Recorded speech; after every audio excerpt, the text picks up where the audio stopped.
শাহরুখ খান শুধুমাত্র নিজের কাজের দক্ষতার জন্যই তিনি বলিউডে কিং খান হিসেবে পরিচিত যে তা কিন্তু একেবারেই নয়। ব্যক্তিগত জীবনেও তিনি সুপারস্টার তার অনুরাগীদের কাছে, লক্ষ লক্ষ দর্শকদের কাছে। এই মুহূর্তে শাহরুখ খান ব্যস্ত তার আসন্ন ছবি কিং নিয়ে।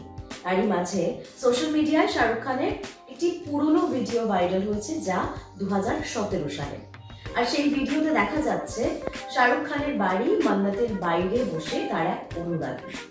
গৃহহীন সেই অনুরাগী শাহরুখ খানকে দেখেই বলে ওঠেন তিনি অনেকক্ষণ থেকে শাহরুখের জন্য অপেক্ষা করছেন এবং অনেকক্ষণ তিনি কিছু খাননি। এ কথা শুনেই শাহরুখ সেই অনুরাগীর মাথায় হাত বোলান এবং দেহরক্ষীদের বলেন সেই অনুরাগীর জন্য কিছু খাবারের ব্যবস্থা করতে। আর এই ভিডিও সোশ্যাল মিডিয়ায় ভাইরাল হতেই দর্শকদের প্রশংসায় পঞ্চমুখ হচ্ছেন শাহরুখ খান। তার সৎ এবং ভালো মানসিকতার কথা নিয়ে প্রত্যেকেই প্রশংসা করছেন কিং খানের।